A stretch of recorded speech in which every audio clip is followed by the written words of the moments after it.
Bapak Ibu, kerinduan Allah adalah Anda dan saya tidak dikendalikan oleh dunia, tidak dikendalikan oleh dosa, tidak dikendalikan oleh materi, tidak dikendalikan oleh keinginan-keinginan duniawi. Yang Allah ingin adalah Anda dan saya dikendalikan oleh Roh-Nya.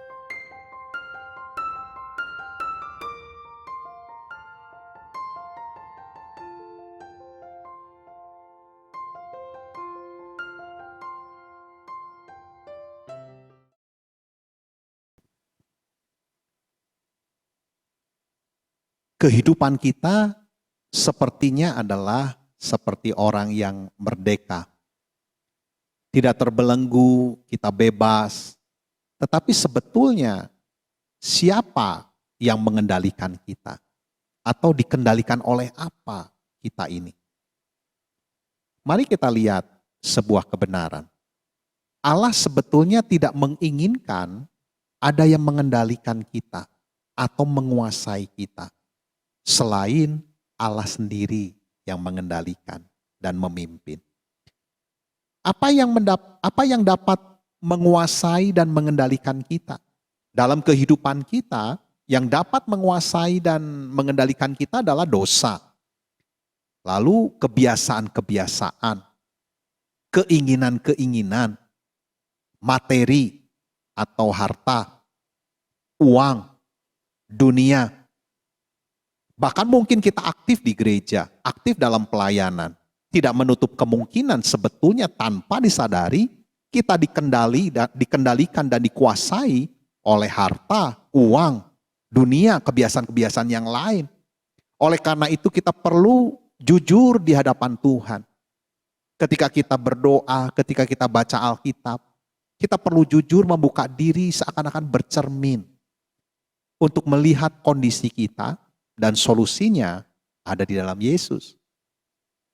Keinginan Allah adalah kita tidak dikuasai dan dikendalikan oleh hal-hal yang tadi.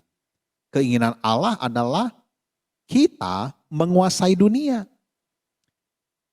Dari Alkitab Kejadian pasal pertama, rencana Allah sudah dinyatakan. Kejadian pasal pertama ayat 28 berbunyi begini. Allah memberkati mereka, lalu Allah berfirman kepada mereka, beranak cuculah dan bertambah banyak. Penuhilah bumi dan taklukkanlah itu. Berkuasalah atas ikan-ikan di laut dan burung-burung di udara dan atas segala binatang yang merayap di bumi. Kejadian pasal 1 ayat 28 ini memberitahu kita keinginan hatinya Allah. Penuhilah bumi, taklukkanlah dan berkuasalah. Keinginan Allah adalah kita itu berkuasa atas semua yang ada di muka bumi ini. Atas semua yang diciptakan oleh Allah. Bukan kita yang dikuasai atau dikendalikan oleh semua yang ada di bumi. Mengapa? Karena supaya kita bisa menjadi garam dan terang dunia. Allah yang menguasai kita. Allah yang memenuhi dan mengendalikan, memimpin kita. Lalu kita yang menjadi garam dan terang di dalam dunia ini. Menjadi berkat, kehidupan kita menjadi berkat. Kemudian apa yang Allah mau, yang menjadi keinginan Allah, yaitu kita dikuasai dan dipimpin oleh Roh Kudus. Roma 8 ayat 14 itu dikatakan orang yang dipimpin Roh Allah adalah anak Allah. Ini definisi anak Allah. Jadi Bapak Ibu, kalau kita tanya pada diri sendiri, kita dipimpin oleh siapa? Dipimpin oleh keinginan-keinginan kita, atau dipimpin oleh luar yaitu dunia, atau dipimpin oleh Roh Allah. Kalau kita dipimpin oleh Roh Allah, firman Tuhan Roma 8 ayat 14 memberitahu, orang yang dipimpin oleh Roh Allah adalah anak-anak Allah. Ya mungkin ketika kita bertobat, lahir baru, percaya kepada Tuhan Yesus, menerima Yesus sebagai Tuhan dan Juru Selamat kita secara pribadi. Status kita menjadi anak Allah.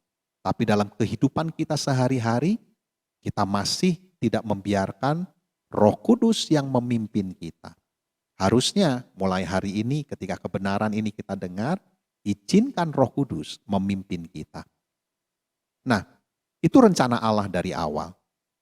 Tetapi kalau kita lihat, masih di Kejadian pasal awal, yaitu Kejadian pasal yang ketiga, manusia terjatuh dalam dosa. Adam dan Hawa jatuh dalam dosa. Sehingga kemampuan untuk berkuasa, untuk memerintah di muka bumi ini hilang.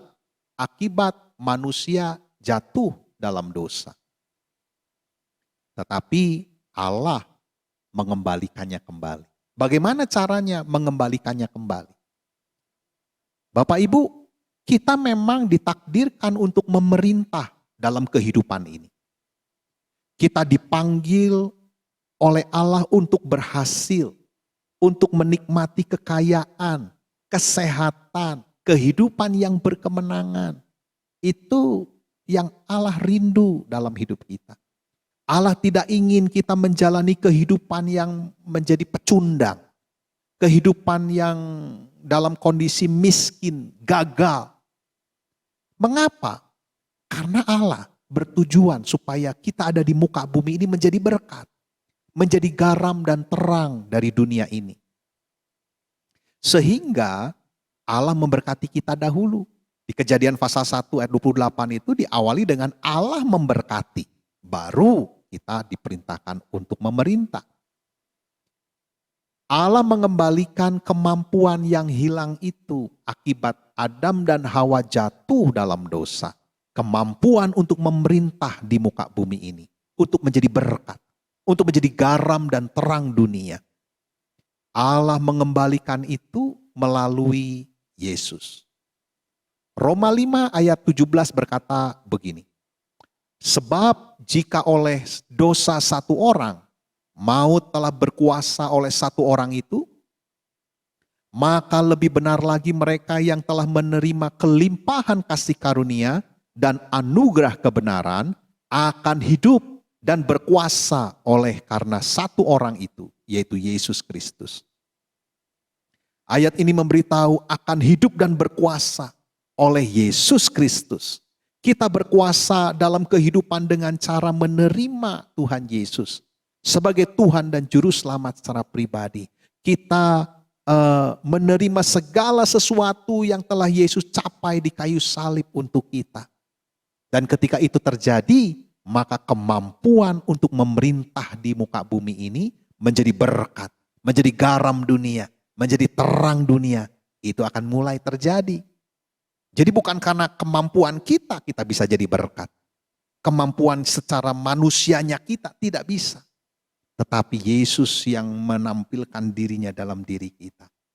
Yang menjadi berkat nantinya. Karena Yesus, maka kita menerima kelimpahan kasih karunia. Anugerah. Ini bicara begini, dalam keterbatasan-keterbatasannya kita. Kita dimampukan. Karena apa? Ada karunianya, kasih karunianya. Ada anugerahnya yang besar buat kita. Yang memampukan kita untuk berhasil. Yang memampukan kita untuk kita bisa melakukan apa yang menjadi keinginan daripada Tuhan. Karena Yesus maka kita menerima anugerah kebenaran. Kita menjadi orang yang benar. Orang benar. Tadinya adalah orang berdosa. Tetapi ketika terima Yesus, maka kita menjadi orang benar. Karena darahnya yang menguduskan kita. Karena korbannya di kayu salib menebus kita. Kita menjadi orang benar. Akibat itu kita hidup. Kita berkuasa. Yohanes 1 ayat 17 berkata begini. Sebab hukum Taurat diberikan oleh Musa. Tetapi kasih karunia dan kebenaran datang oleh Yesus Kristus. Anugerah Allah dan kebenaran Allah menjadi bagian kita, menjadi milik kita. Bapak Ibu, kerinduan Allah adalah Anda dan saya tidak dikendalikan oleh dunia, tidak dikendalikan oleh dosa, tidak dikendalikan oleh materi, tidak dikendalikan oleh keinginan-keinginan duniawi. Yang Allah ingin adalah Anda dan saya dikendalikan oleh Roh-Nya. Mengapa? Karena ketika Roh Kudus mulai menuntun kita, memimpin kita, Dia akan terus merealisasikan semua yang Yesus firmankan dalam kehidupan kita. Amin.